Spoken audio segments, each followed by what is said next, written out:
مرحبا بكم بنات. هنا كما كتشوفوا معايا اليوم جيتكم بواحد التحليه اللي هي جد رائعه وغزاله وكتجي منيشه في هذا رمضان هذا مع الصيام. فهنايا كما كتشوفوا معايا كل ما غادي نحتاج هو 5 ديال الفرماجات وواحد الدانون طبيعي او بالسكر ماشي مشكل. كذلك غادي نحتاج واحد شاسي ديال فلان كما كتشوفوا معايا، وغادي نحتاج 4 ديال المعالق صغار ديال نيدو، وغادي نحتاج نيتلي، وغادي نخدم بهذا الكاطو هذا اللي كتشوفوا معايا. تختاروا يمكنكم تختاروا الكاطو اللي بغيتو. المهم انا كنفضل هذا بتي بلي، كيعجبني بزاف حتى المذاق ديالو كيجي رائع. وكذلك غادي نحتاج الفريز. اذا غادي نبداو على بركه الله. كما كتشوفوا معايا كنوضعوا في هذا البول هذا الفرماج ديالنا،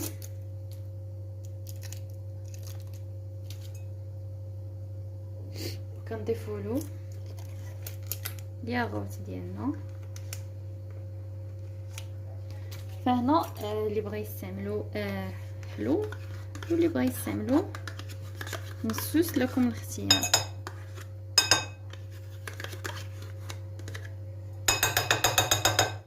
انا كنفضل هذا الجوكر هذا حيت كيجي بحال الجبن. انا كنضيف هاد 4 ديال المعالق صغار ديال النيدو. كذلك كنضيف الفلان ديالنا، ضروري ما يكون فلان كراميل حيت هو اللي كيعطي واحد النسمه جميله لهاد التحليه ديالنا.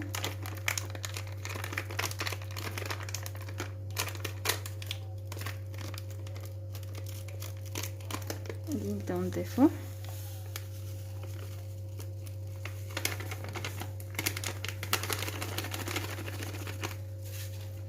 كتشوفوا هنايا. غادي نستعمل 4 ديال المعالق ديال نيسلي.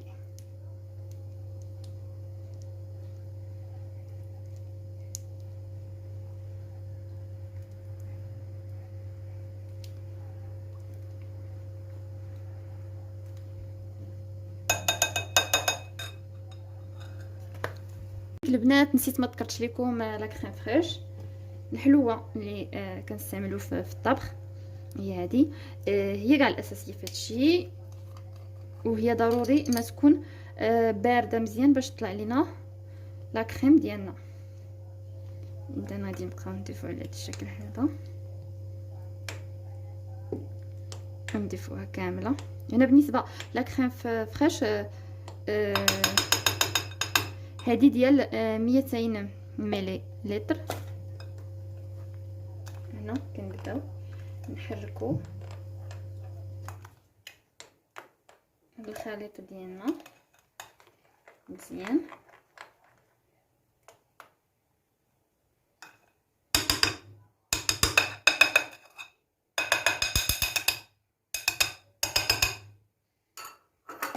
وهنا كنجيبوا الميكسر ديالنا باش يطلع لنا لا كريم مزيان، وكنبداو على بركه الله.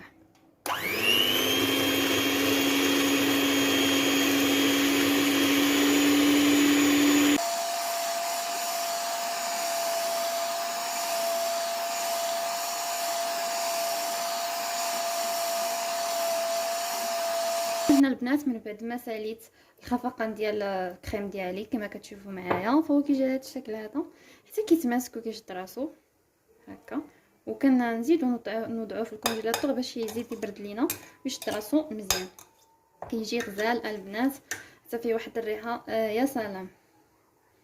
هنا ضروري ما ان لا كريم فريش ديالنا ضروري ما تكون بارده باش تطلع لينا لا كريم مزيان، ما نلقاوش صعوبه معاها. اذا كما كتشوفوا معايا فهي كتجي على هذا الشكل هذا. ها هي دابا غادي نوضعوها في الكونجيلاتور وندوزو الكاطو ديالنا. فهنا البنات كنجيبوا الكاطو ديالنا وكنوضعوه في هذا البلاستيك هذا. الكميه اللي غادي تستخدموا لهذا الحلوه ديالنا. اذا هنايا غادي ناخذها وغادي نضعها في ميكا بلاستيك كما شفتوا معايا ونسد عليها باش تعاوني في هذا في التراس ديال هذا الكاطو. اذا انا هنايا خديت هاد الخشبه ديالي بهذه الطريقه ونحاول نقطع بها نهرس بها هذا الكاطو هذا. متهرسوش بزاف، غير واحد شويه باش يجينا في الكويسات ديالنا.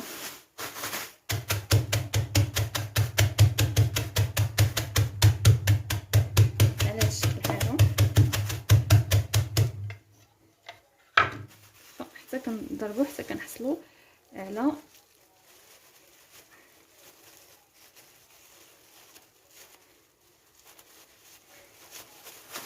نوريكم كيجي حتى كيولي لينا بهذه الطريقه هذه كما شفتوا معايا البنات. كما شفتوا معايا غادي ندوزو لطريقه تحضير السيرو ديالنا. فانا هنايا عندي الفريز، غادي نحاولوا ناخذ واحد الكميه ديال الفريز،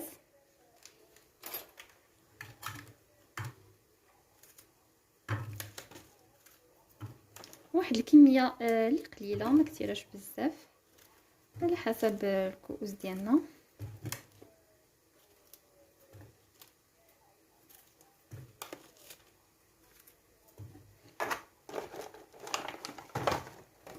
غادي نحتاج فقط لهاد الكميه هذه، فانا غادي نحاول نشللهم دابا ونضيف لهم واحد القليل من الماء وشويه ديال السنيده باش نحصلوا على السيرون ديالنا. البنات كما كتشوفوا معايا وضعت الكاسرول ديالي فوق النار. فانا كما كتشاهدوا معايا السيرو ديالي قمت بالتحضير ديالو. فانا هنايا وضعت الفريز مع السكر وواحد المعلقه ديال النسلي، تطاب ليا الفريز وطحنته في مولينكس وكنحصلوا على الخليط هكا. دابا غادي نوضعوه في الكونجيلاتور باش يجمد ليا شي شويه ونرجعوا. فهنا البنات من بعد ما تكونجلات ليا لا كريم ديالي وكذلك الفريز، فانا كنبدا نقادهم في الكويسات ديالهم. كما كتشوفوا معايا كنوضعوا شي شويه ديال الكاطو اسفل الكأس.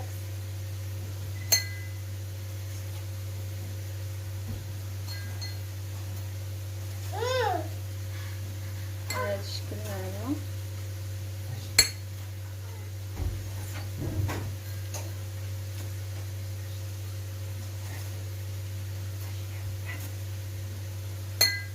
كنوضعوا الكريمه ديالنا. كتشوفوا باش كتكونجولا كتجي متماسكه.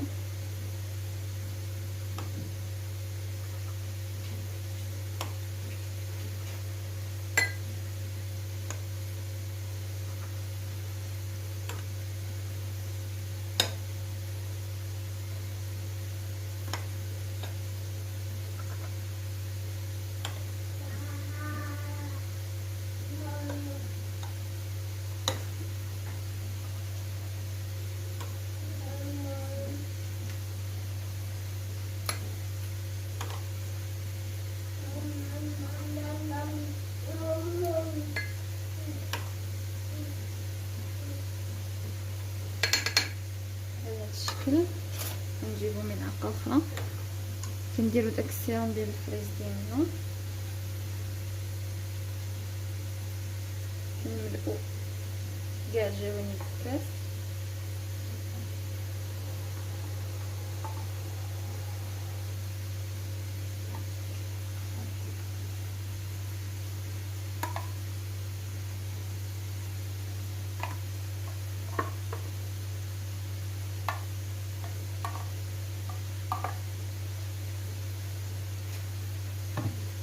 كنعاودو نضيفو الكاطو ديالنا.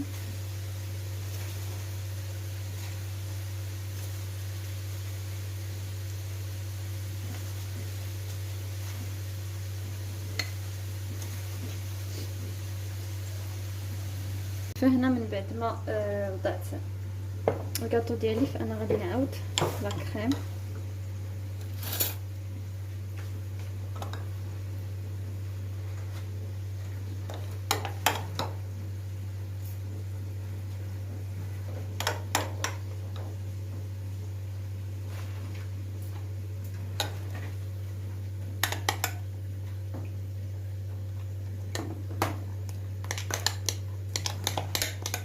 كنمشيو طبقه طبقه.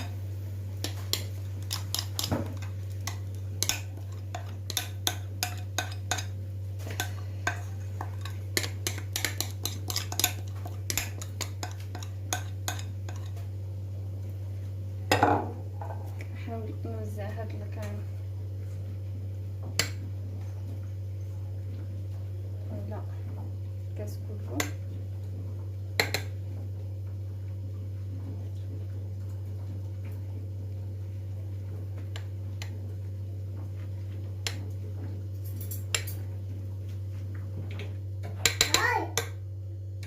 وكنعاودو طبقه اخرى ديال الفراس.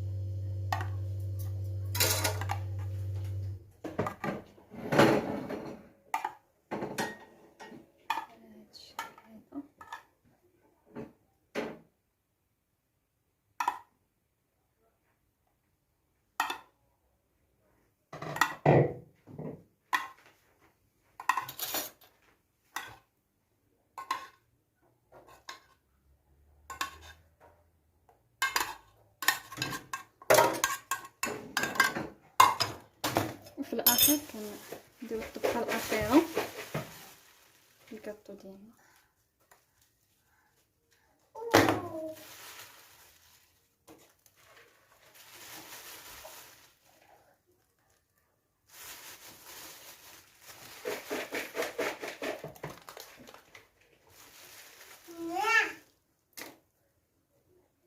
هذا الشكل.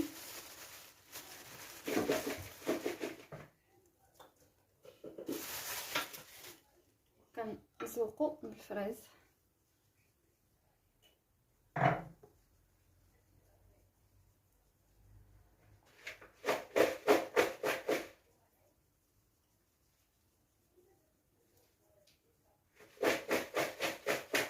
اذا هنا البنات كما كتشوفوا معايا هذا هو الشكل النهائي ديال التحليه ديالنا. فهي كتجي على هذا الشكل هذا